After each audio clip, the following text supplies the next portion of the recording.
Combinations of capacitors. We can connect capacitors in a circuit in two ways. There are two possible combinations of capacitor. Capacitors को हम किसी भी electrical circuit में दो तरीकों से कनेक्ट कर सकते हैं। एक को हम सीरीज कॉम्बिनेशन कहते हैं और दूसरे को हम पैरेलल कॉम्बिनेशन कहते हैं। सबसे पहले हम डिस्कस करेंगे what is series combination and what is the mathematical form for series combination और फिर हम उसको मुख्तलिफ प्रॉब्लम्स में किस तरह यूज करेंगे। सीरीज कॉम्बिनेशन हमें पता है कि capacitor device which store electric charge. अब फॉर एग्जांपल मेरे पास तीन कैपेसिटर्स हैं और इन तीन कैपेसिटर C1, C2 और C3 को मैं सीरीज में कनेक्ट या जोड़ना चाहता हूं। तो अगर हम इसकी कनेक्शन प्लेट टू प्लेट कर लें, एक कैपेसिटर दूसरे के नेगेटिव के साथ कनेक्ट कर लें, तो इस तरह एक सीरीज कॉम्बिनेशन हमारे पास बन जाएगी जिसको हम सिलसिलावार जोड़ भी कहते हैं। This is called series combination. इस तरह हम इसको जोड़ेंगे और पोटेंशियल डिफरेंस भी हमने इसको सप्लाई किया हुआ है।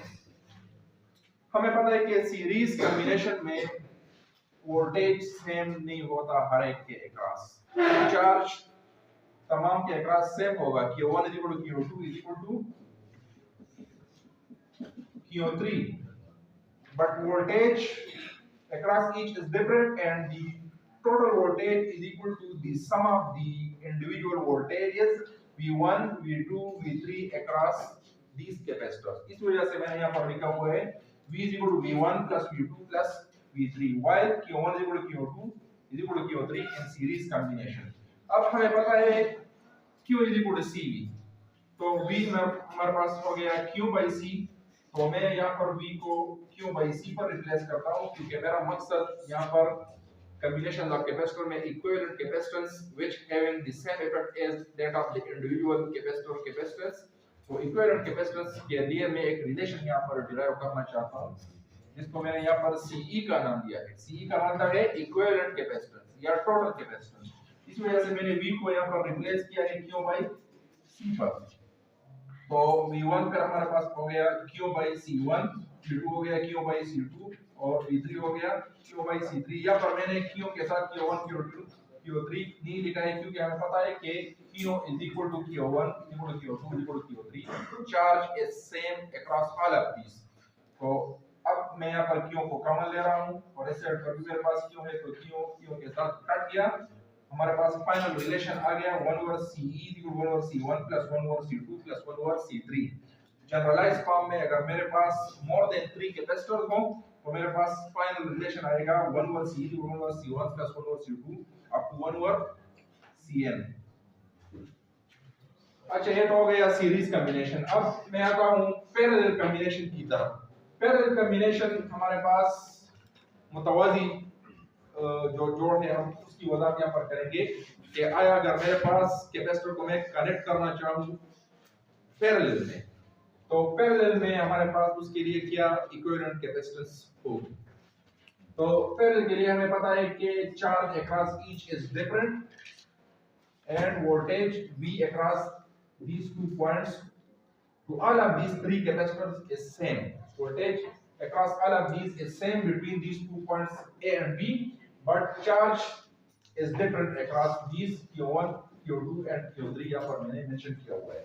इसी वजह से total charge Q is equal to the sum of charge Q1 plus Q2 plus Q3 across these 3 capacitors।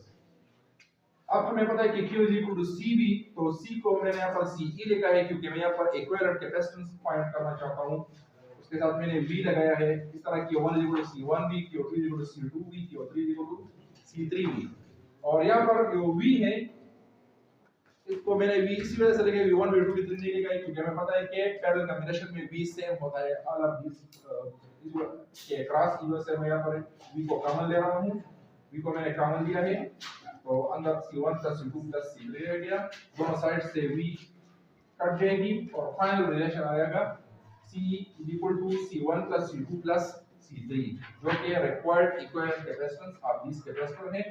In generalised form अगर मेरे पास यहाँ पर 3 से ज्यादा कैपेसिटर हो, 4 हो, 5 हो, 100 हो, 1000 हो, 2000 कैपेसिटर हो, तो उसके लिए फिर ये फार्मूला होगा C1 plus C2 plus C3 up to Cn। अब यहाँ पर फाइनल एक पॉइंट है कि ये रिलेशन हमें क्या बताता है। फॉर एग्जांपल मेरे पास दो कैपेसिटर हैं, एक है C1 एक है C2।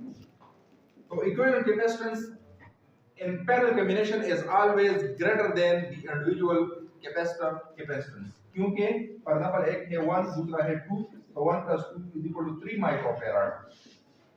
इक्विवेलेंट कैपेसिटेंस की वैल्यू फॉर एग्जांपल दो कैपेसिटर हैं तो उसकी वैल्यू ज्यादा होगी बनिस्बत इंडिविजुअल कैपेसिटर कैपेसिटेंस, जो कि यहाँ पर आप देख सकते हैं इसका 1 है और दूसरे का 2 है। तो आंसर 3 आया है। इस वजह से हमें मेंशन कर रहा है कि equivalent capacitance in parallel combination is always greater than individual capacitor capacitance।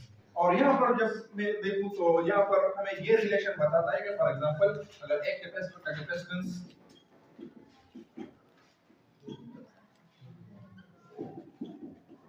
1 है तो 1 और 1 और दूसरे का है मेरे पास 2, तो 1 + 1/2 मेरे पास आएगा 3/2।